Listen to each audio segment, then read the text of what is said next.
Subscribe. What if I told you that separation is an illusion that only exists within the confines of the physical world that we experience our day-to-day lives in? What I'm trying to say really is that separation only exists within the matrix, but it does not exist in the fundamental reality. Now, once we come to remember that, a lot of things in the world that we live in will dissolve. Things like war, corruption, greed, disease. All of that is pretty much an expression, a reflection, and a manifestation of our collective consciousness that is still being led by the belief that separation is a fundamental reality as opposed to an illusion within the matrix that we live in. In this episode, episode 8 of Forming the Formless, I'm going to be speaking about the illusion of separation, the first of the 3 illusions spoken about throughout the book Forming the Formless. It starts with separation, then we go into time, and then we move into the illusion of death. For the purposes of this episode, I'm going to help us all remember how separation can actually be used as a practical tool to live within the confines of this physical matrix, while also remembering that it does not exist in the fundamental reality. My name is Jason Shurka, and this is Forming the Formless, accessing and elevating your spirit and soul.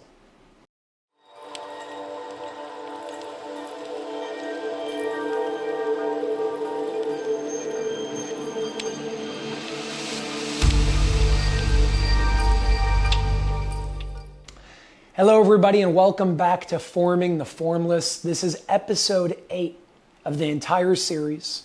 This is actually the first episode where we're going to be diving deep into the illusions.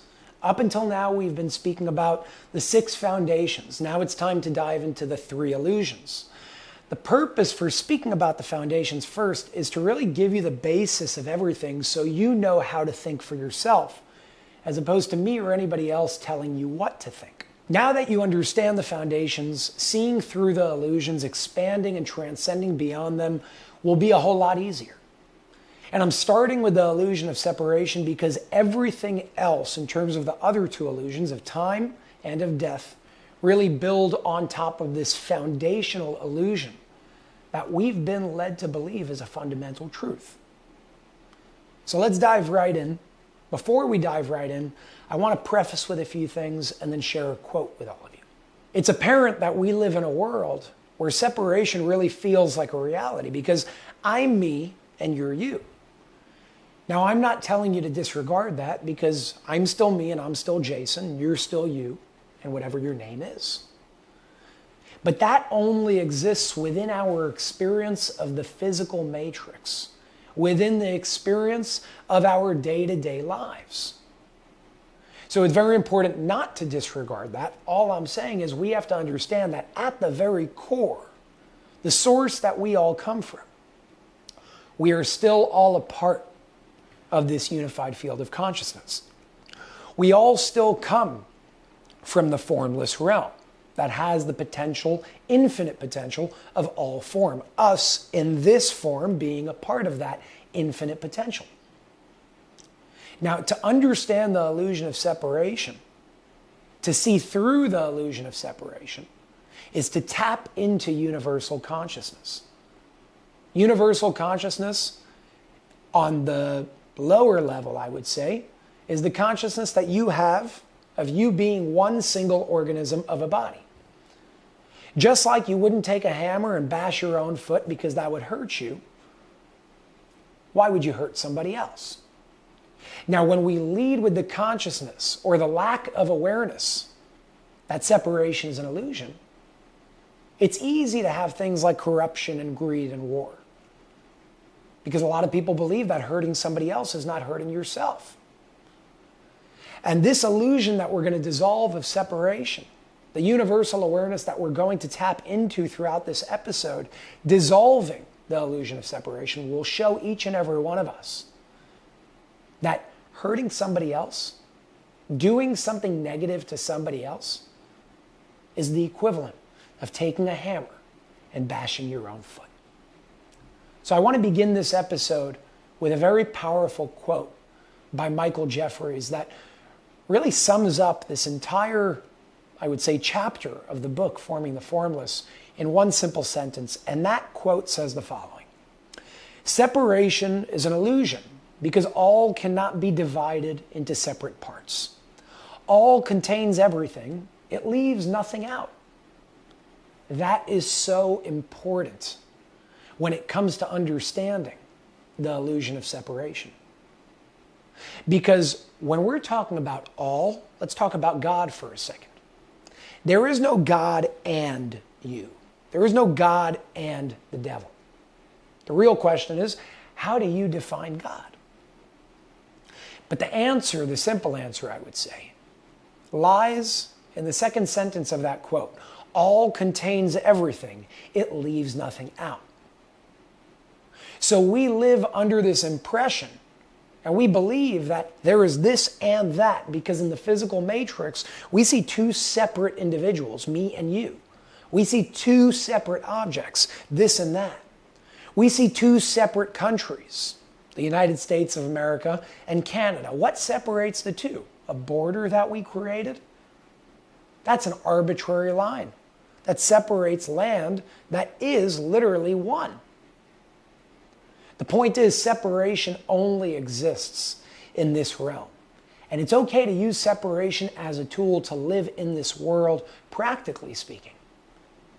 But the moment we forget that separation is an illusion, the moment we truly believe, which many of us do today, that separation is a fundamental truth, is the moment we will live in a world, and we do currently live in a world, of a lot of hardship and corruption and greed.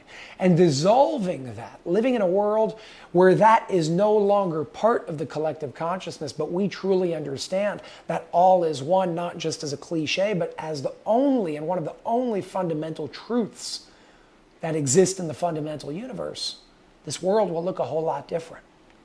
Wars will become non-existent. Corruption, greed will dissolve overnight.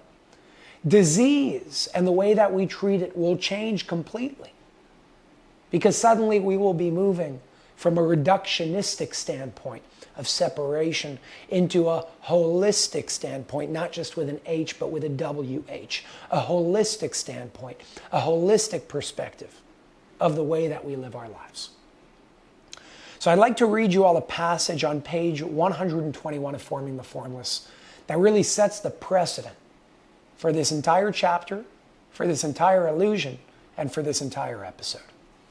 And it says the following: "The grand illusion we refer to as separation is beyond what any illusionist or magician can fathom.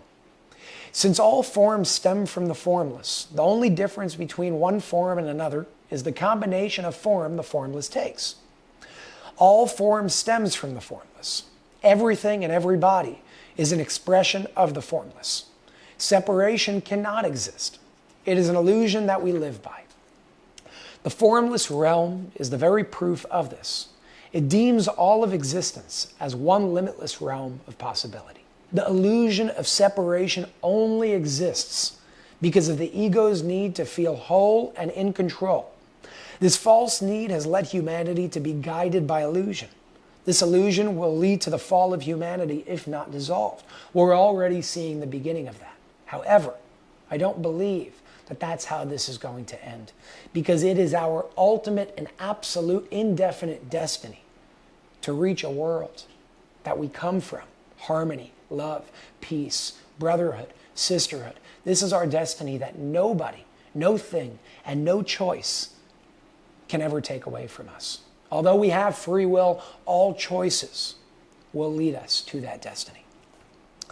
The reality here is that we live in a universe that is built on interdependent systems. Nothing can exist independent of anything else. Everything that exists only exists relative to everything else. To better understand this concept, envision two sticks leaning against each other. Each stick is only standing because the other is pushing against it.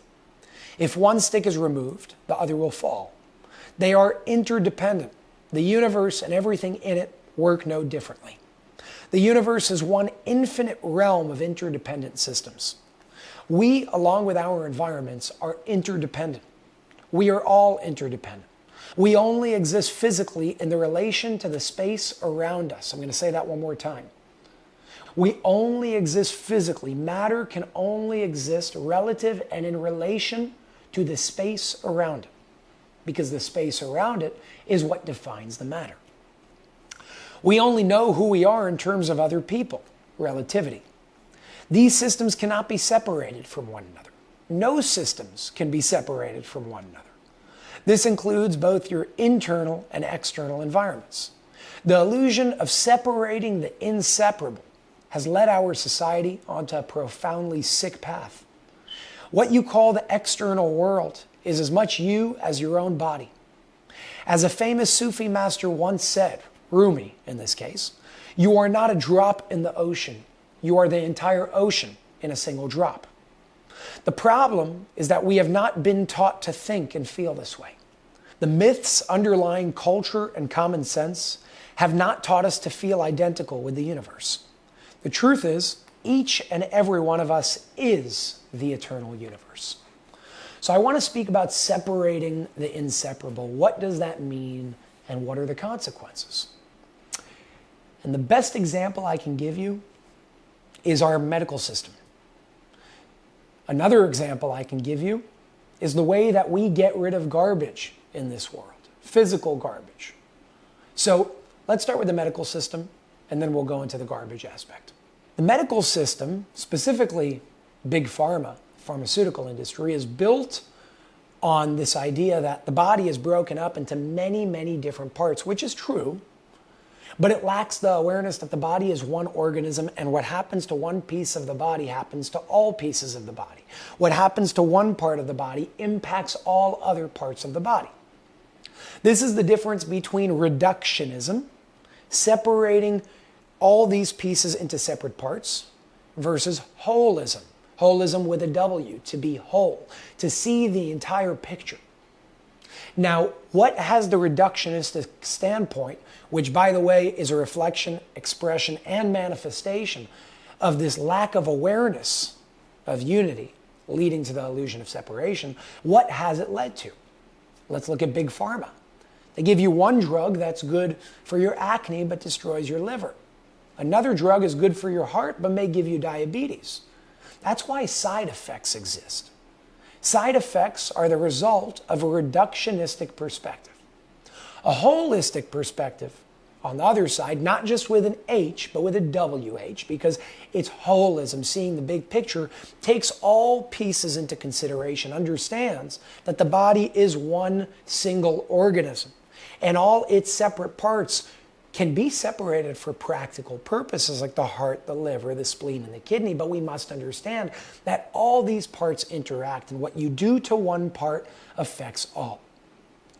Because we lack that awareness, our medical system is not making us healthy. It's actually making us more and more sick. Because the easiest way to get sick is by not giving attention to the fact that everything is connected to everything. It's this need to compartmentalize. In other words, big pharma, the medical system as we know it today, not all of it, but most of it, unfortunately, it sees everything in these parts. So it has all this knowledge. It knows everything about the body, but it lacks the awareness of interconnectivity. And knowledge without awareness is very dangerous. It actually leads to corruption, to war, to greed, and the medical industry to disease.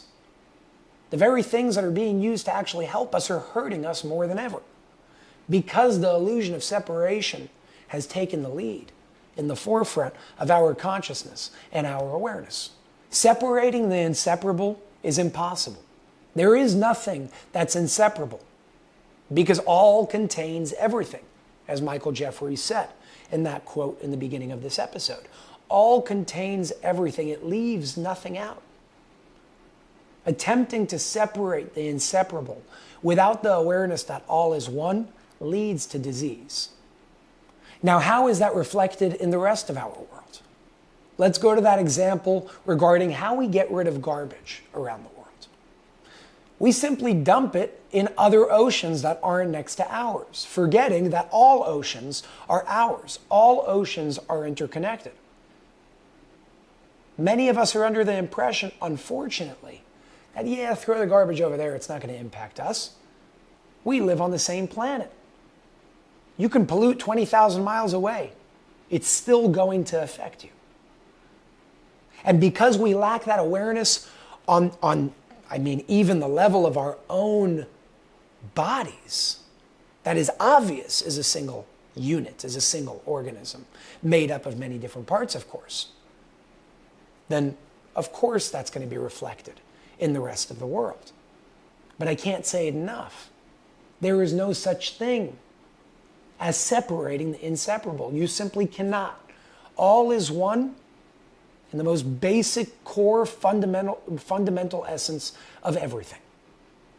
So let's go to page 125. I want to read you all an excerpt. It's actually a story, an analogy that really, puts a perfect and paints a perfect picture of where we're at right now around the world. And it's called We Are Blind. On page 125, it says the following. Once upon a time, 6 blind men who lived in a town in India thought that they were very clever. Every day they argued with each other about who was smarter. One day an elephant came into town. The men had never heard of an elephant, so they all decided to go and experience the elephant. They could not see it, but they could smell it, hear it, and feel it. Each man touched a different part of the elephant to experience just what it was. The first man touched the elephant's body. He concluded that an elephant is like a wall. The second man touched one of the elephant's tusks. He concluded that it is not like a wall, but it is more like a spear. The third man touched the elephant's trunk. He concluded that the elephant is not like a wall or a spear, but more like a snake. The fourth man touched one of the elephant's legs.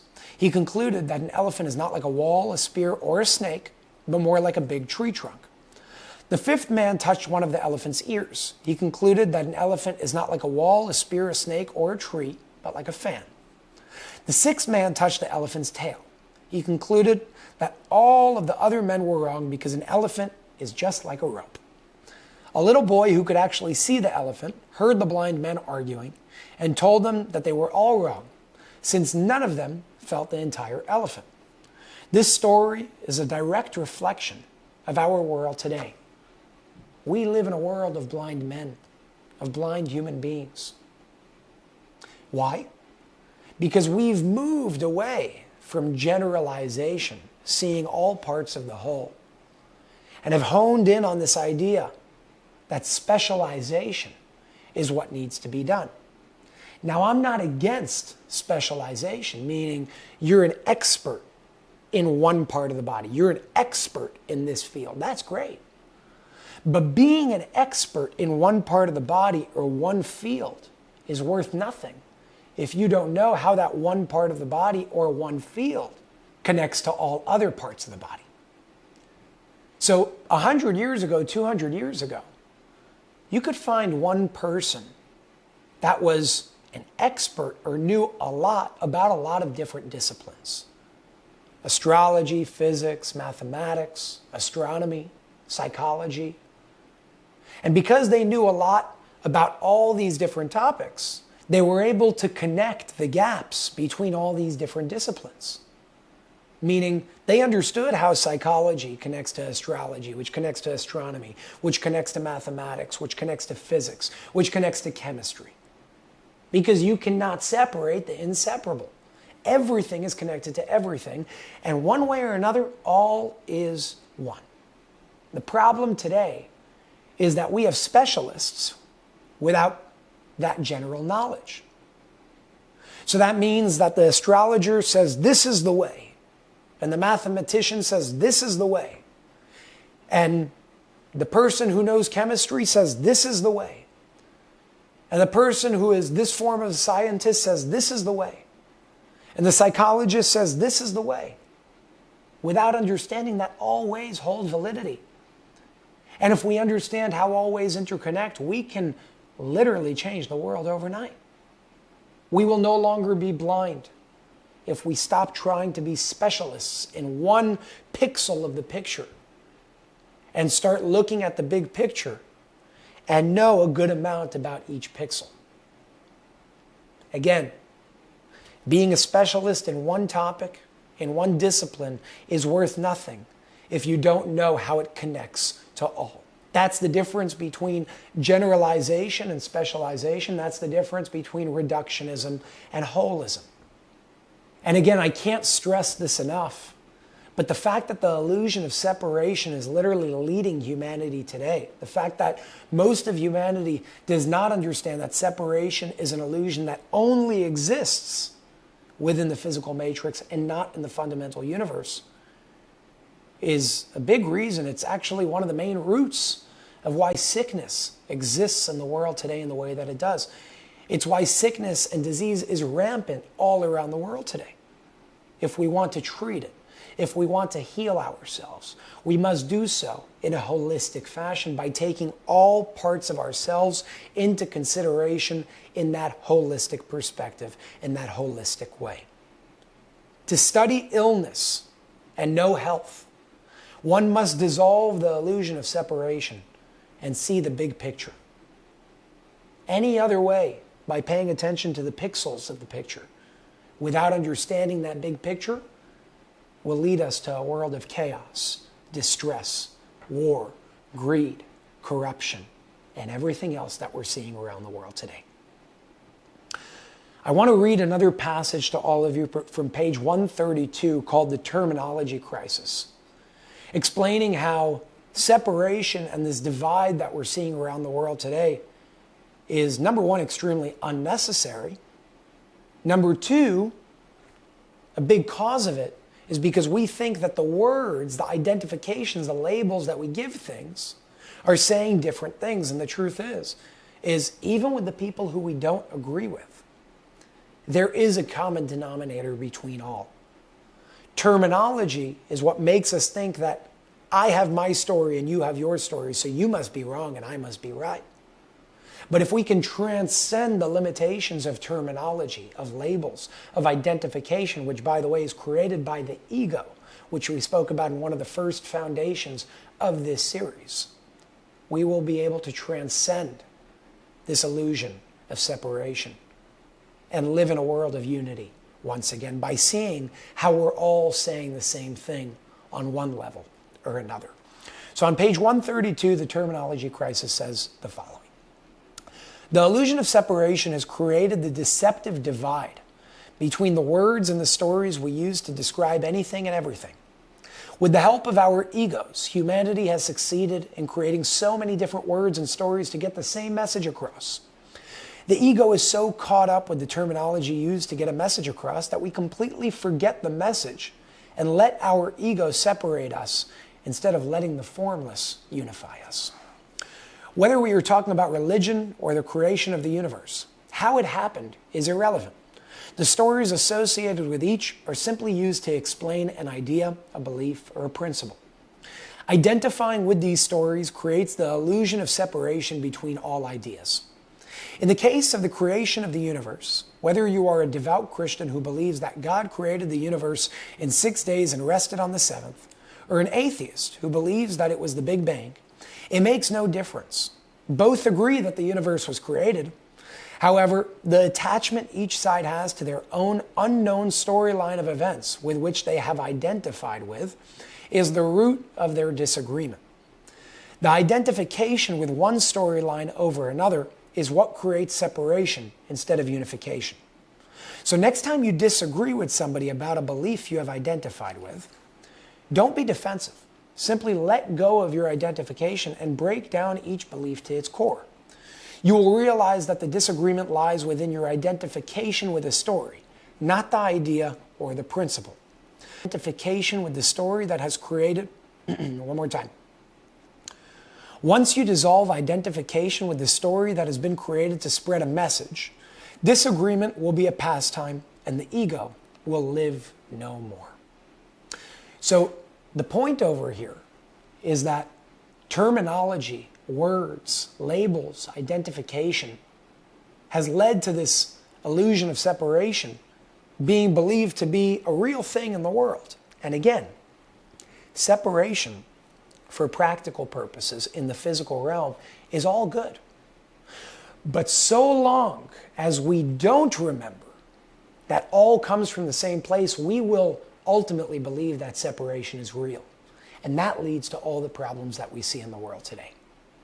Imagine how this world will look when the illusion of separation is understood as an illusion as opposed to a fundamental reality. You will no longer do something to hurt your neighbor. We will no longer need a piece of paper that we call a passport to say you can go to this part of your planet, but you can't go to this one. We will no longer get rid of garbage in the way that we do because it impacts us all negatively, even if it's miles and miles and miles away and in the middle of the ocean. We will understand that just as all human beings are connected, all life in the universe is connected. And we will eventually come to understand that there is no opposite to life. Life is the only thing that exists. And that means that we must treat everything with respect. Absolutely everything. From the crystal to the blade of grass, to the fish in the ocean, to the birds flying in our skies, to our next door neighbors. Because if we don't, whether we understand it or not, it impacts us. And that's what universal awareness is all about. In order to truly transcend this, what we believe to be separation, which is truly an illusion, working on the counterproductive part of the ego is of utmost importance. Forget about words and terminology and labels and identifications that we give to something. Start focusing on the principle. Once we start doing that, instead of saying you're wrong because you said this and I believe this, we could start asking, well, wait a second. How does what you're saying connect to what I believe? And I guarantee you, I promise you, if you start flowing down that path of thought, start trying to find how everything is connected to everything, you will find your answers, because everything is connected to everything. And one quick little story I want to give you, and I want to tell you, is about a book that I was reading just the other day called The Way. It's a book about Kabbalah. And in the book, it speaks about creation. Creation before creation, as a matter of fact. Because creation never formally began. Creation, as we know it, physically speaking, had a starting point. But where that all came from was already created. Again, the law of conservation, energy cannot be created or destroyed. But the point is that in the Kabbalah, which is connected to a religion called Judaism, that says that God created the universe in 6 days and rested on the seventh. It does speak about something that does sound like the Big Bang. It talks about the vessel and the light and the shattering of the vessel and the light. And I'm no Kabbalist whatsoever, so don't take me as one. But what I will say is from that story and from the ideas rooted within the Kabbalah, you see that something like the Big Bang, aka form, emerging out of the formless in a massive explosion, is being spoken about. The only difference is that atheists and the Big Bang say that it is all random. And the Kabbalah says that that was an explosion of light, of divine intelligence. And that created everything else that we see. The moral of the story is, if you dig deep enough, if you look how everything is connected to everything, you will find your answers. You will find the common ground between who you thought you disagreed with in the past. And that will help us all connect to each other. That will help dissolve this illusion of separation. That will help us ultimately live in a world where we are all tapped into universal awareness once again, because that is where we come from. And all in all, the illusion of separation will be dissolved. We will manifest the world that we deserve to live in.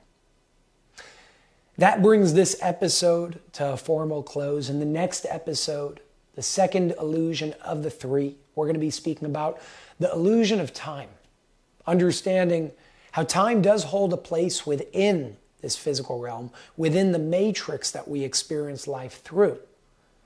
But time is not part of the fundamental reality. And when we understand that, time can suddenly become a tool that is at our service, as opposed to us being servants to that tool. In other words, being servants to the matrix. We can become masters once again. The first step is to transcend, see through, and expand beyond these illusions. I look forward to sharing all about the illusion of time on the next episode of this series, Forming the Formless. My name is Jason Shurka, and this is Forming the Formless. I'll see you next time.